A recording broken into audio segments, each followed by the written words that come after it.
Shalom, peuple de Dieu, bienvenue à tous. Nous sommes nous sommes vos amis. Nous nous retrouvons encore aujourd'hui dans le cadre de votre émission qui est la Bible. Et aujourd'hui, Toye, sous le deuxième numéro, l'équipe qui biso dans un sujet autour qui est-ce qu'un pasteur célibataire peut bénir un mariage. Tout cela qui est ensemble avec le pasteur Serge David Koumi, le visionnaire de l'église Calvary Church.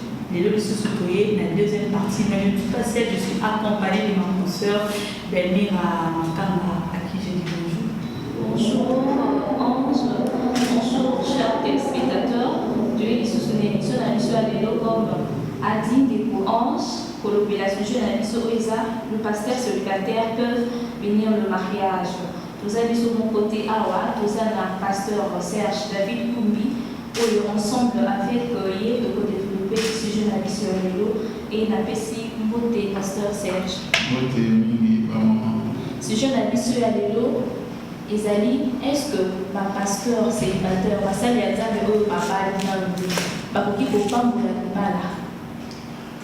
Merci pour la question. Na pesi ba téléspectateurs je crois que na répondu déjà dans la première partie de l'émission on a sur la deuxième partie. Il a confirmé que le pasteur célibataire au Babalina noté à Poki Kopambola Mabal. Ils ont interdit, ils ont écriture montée à la Bible où il ici le pasteur célibataire Bapambola Nibala. Donc, Poki Kopambola Nibala pour Baza Basali Enzam. Merci, pasteur. Tolini Toyeba, la poussée vraiment. Liba les alliés, lien Oyo, Ezo Sansa, moi c'est un bal. 4 fois, si moi sans bal dans le domaine de mariage, dans poussé, dans but dans le moment pour nous voir le bal à nous. Bien oui, si moi sans bal ensemble derrière le bal. Ok.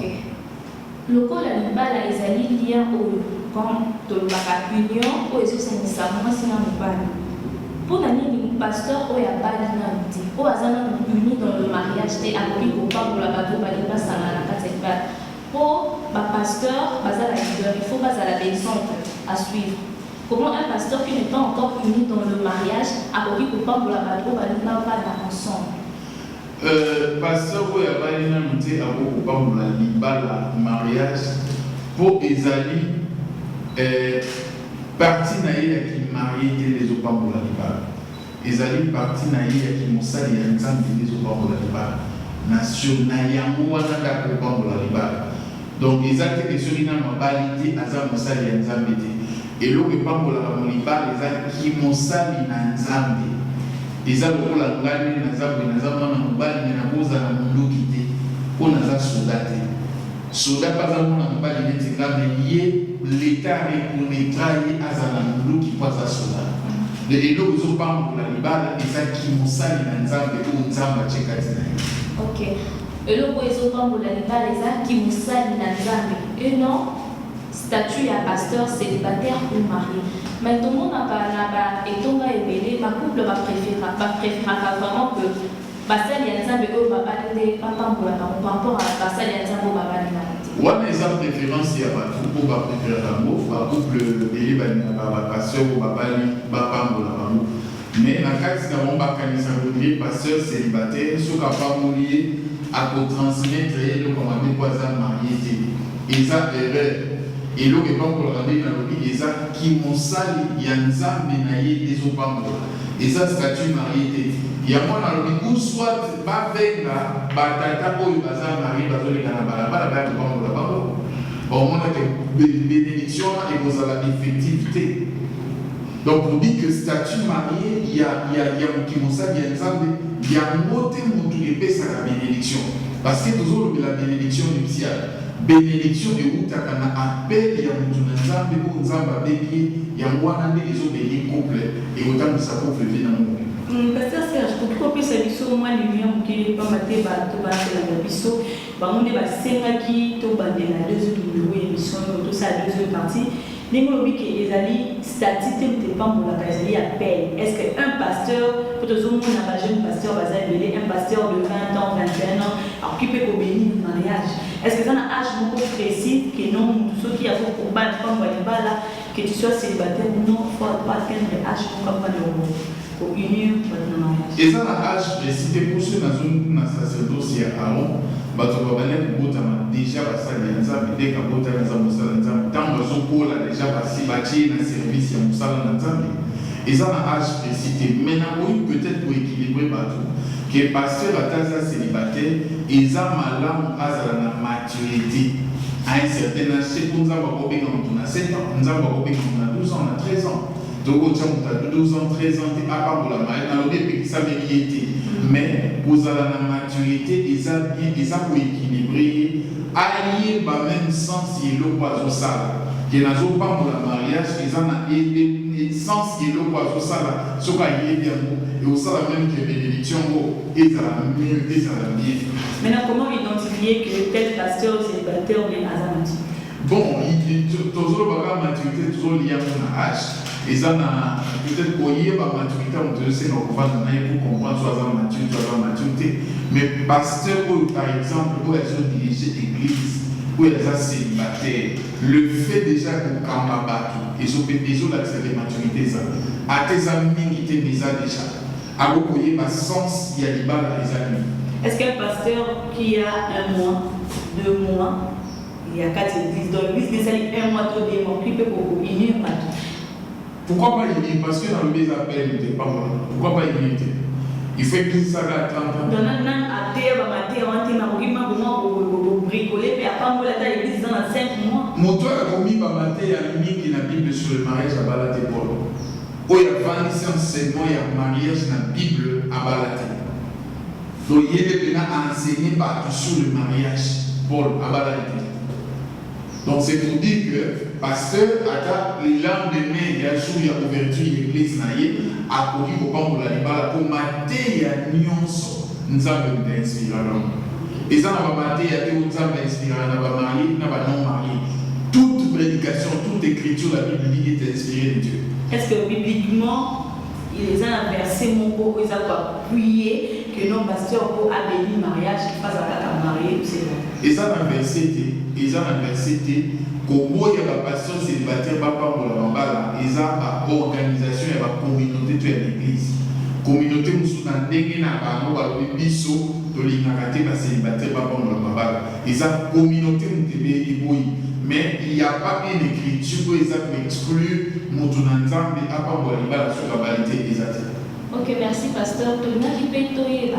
Est-ce que le bamboli à l'ibala, il fait ça dans la église où c'est important l'ibala est comme la bénédiction nuptiale, vu que les recommandations ont fait biblique pour bamboli à l'ibala dans l'église?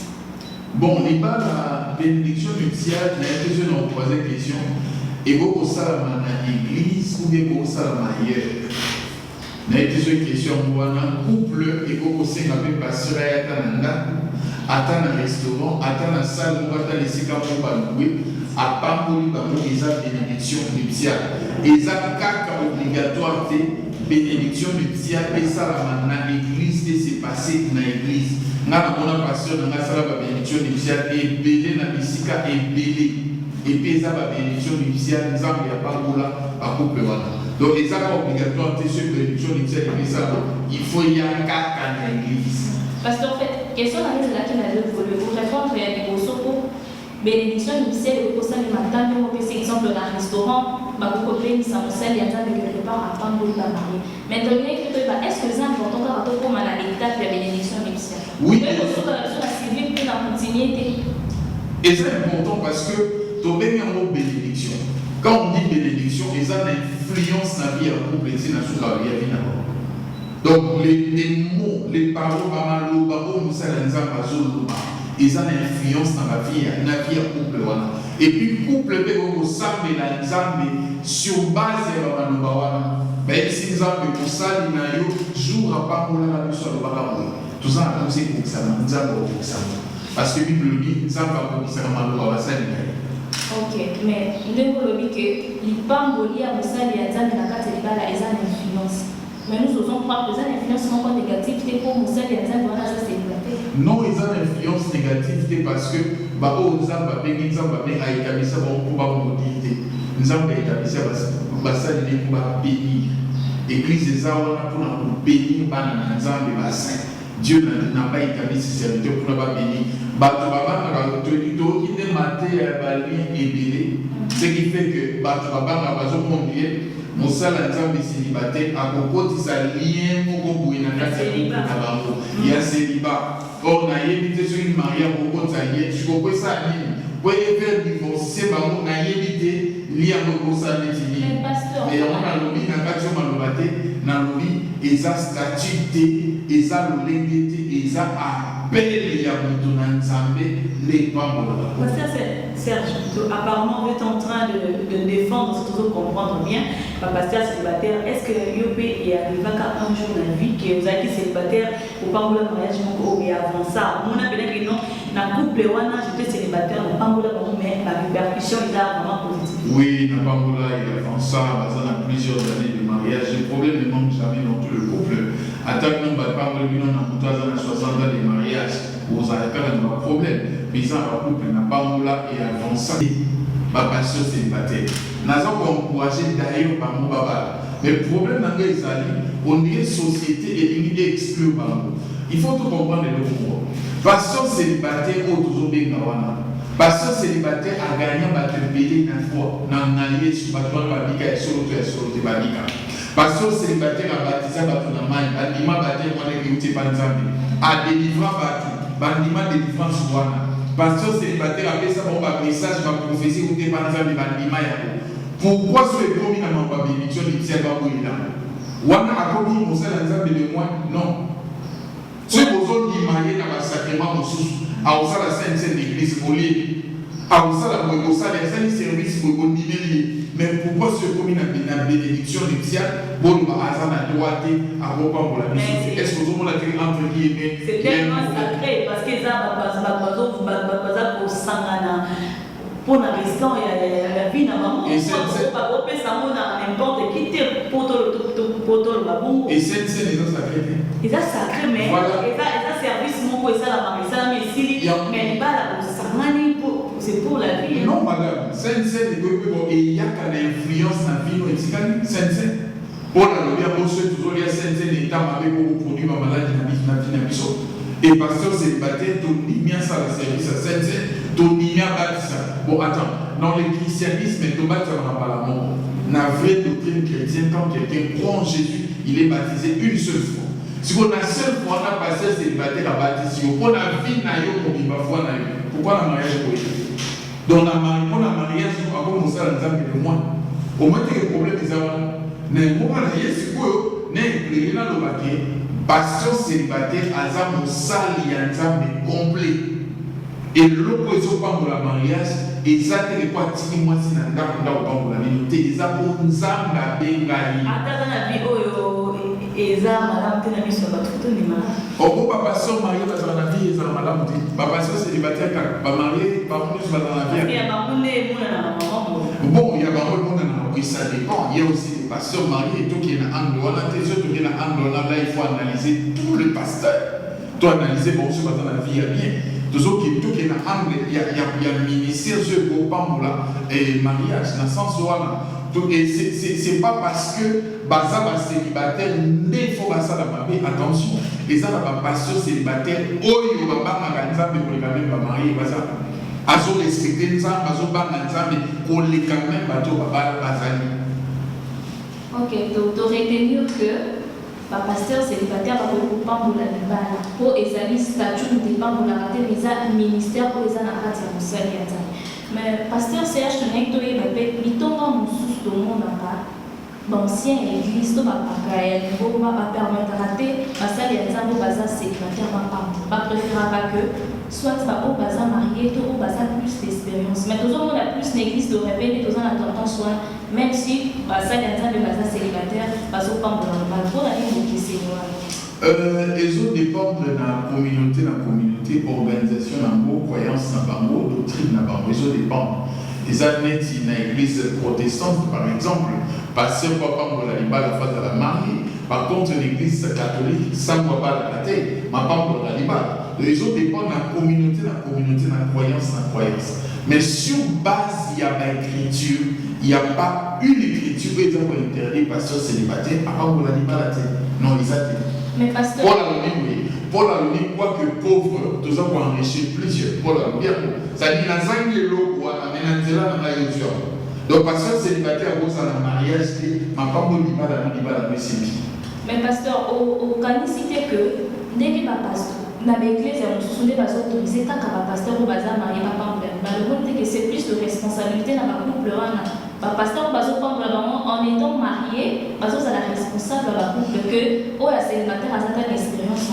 Et ça, l'idéal, il y a un pasteur marié, papa, pour mariage, disait le malade. Parce que bazo y a même sens et le bazo ça.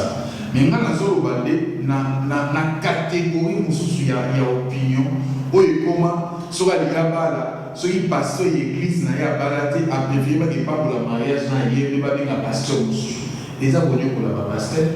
Et ça bonne pour la bonne ça on passe ça pour ici. Mais tandis que pasteur wana yé na sabela pour no papa yé na sabela pour no ça même moi sur nos ordres je vais appeler ça au conseil d'appeler en direction. Mais combien pas pour l'unité il faut marier n'a pas non qui marié n'est pas pour la canibale qui moussa n'est pas pour la canibale. Voilà, qui marié n'est pas pour la canibale mais qui moussa n'est pas pour la canibale. Je pense que dans une plus de précision avec le révérend Serge David Koumbi a invité ce film de Roman Jazan et les femmes. Merci beaucoup de Mira. Nous sommes arrivés vraiment à la fin. Mutuna Yasuka, il y a juste un petit conseil. Na banzini, oh, le pasteur célibataire, tout ça, la biso, pasteur, quand ma camolo baye, un pasteur célibataire, a sollicité déjà l'église, nous sommes pas les conseils pour nous donner dans le camp.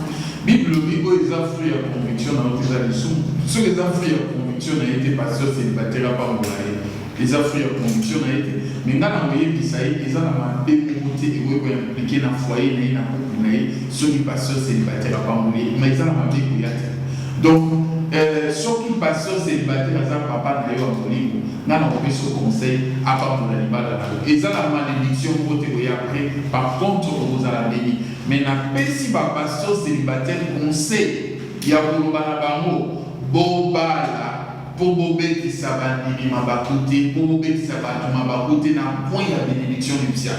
Pour moutoualinaka, pour y introduire le lot, pour y avoir yo mon sur côté.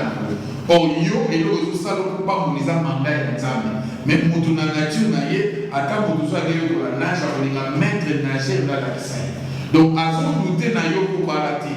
N'est célibataire pasteur, il est bon au bas là, surtout au dans tout l'église au Kambabado. C'est mieux au bas là, pour que la plupart soient à l'aise dans le domaine nyonso, dans ma nyonso, il y a pour intéresser.